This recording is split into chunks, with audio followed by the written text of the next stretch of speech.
gano'n ka yun, gano'n ka natitext, lalo na, syempre, your brother, ang bongga ng ang mutya ng section. Syempre naman kinakabahan ako kasi first kong project, tapos it was a big shift from coming from EB and to now doing a serious project, but nonetheless, like I said before in the cast reveal, with a project like this was such a great opportunity and a great blessing that I would never ever take it for granted. And I can happily say now that we've been taping that we all gave our 100% and we hope that you guys enjoy it.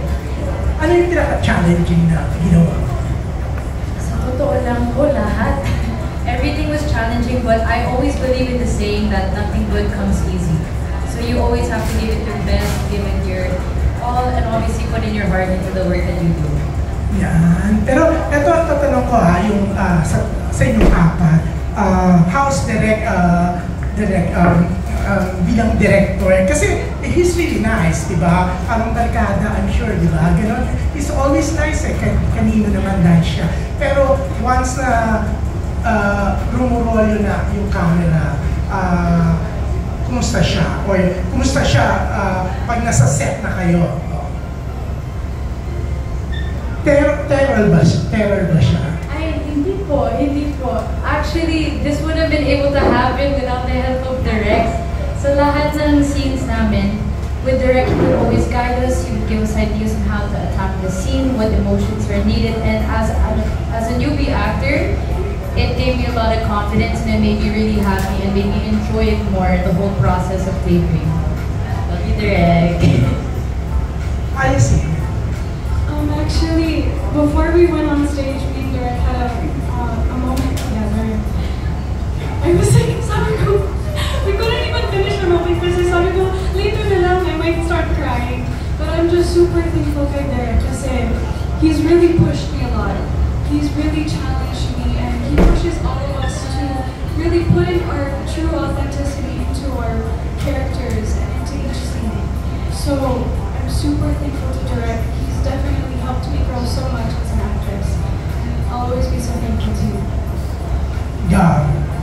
For me, really grateful and thankful to work for Direct. Very, very talented director, and he wanted specific things, and he really pushed us to be the best version of being an actor, and I really appreciate that since the beginning.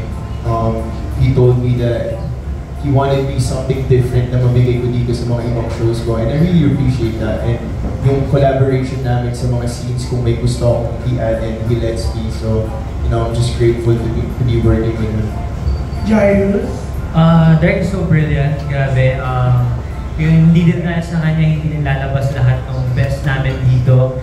And I'm just so happy and honored to work with him. You know, acting is learning pa rin talaga. Hindi yun humihinto. So, ang dami ko pa rin tutuan kay Direct. And what's really nice is talagang hinahayaan niya kaming gawin yung gusto namin. And pare-parehas kami ng version sa utak namin. At kami nagko-collaborate. Kaya happy kasi parang wala kaming boundaries doing our stuff na we just let ourselves be. So yeah, very happy and you know, honored.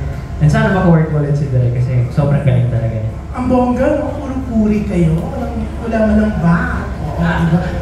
Pero ikaw, Direct, ikaw ba hindi na-trauma dyan sa apat na yan? To be honest, sobrang dali silang katrabaho.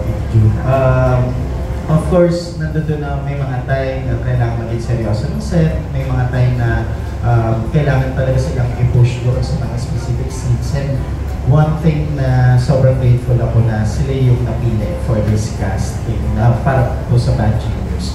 I mean, nakita ko kasi kung paano lahat ng nabago yung variations ng mga characters. Sabi ko nga always, lagi ko nga sinasabi na parang every piece or every series or every project that I do is always a collaboration between the director and the artist. Yeah. And one thing that is so important is that how much good or kung kahit anong bigay na direksyon ng isang director, ang makikita pa rin sa camera ang artiste.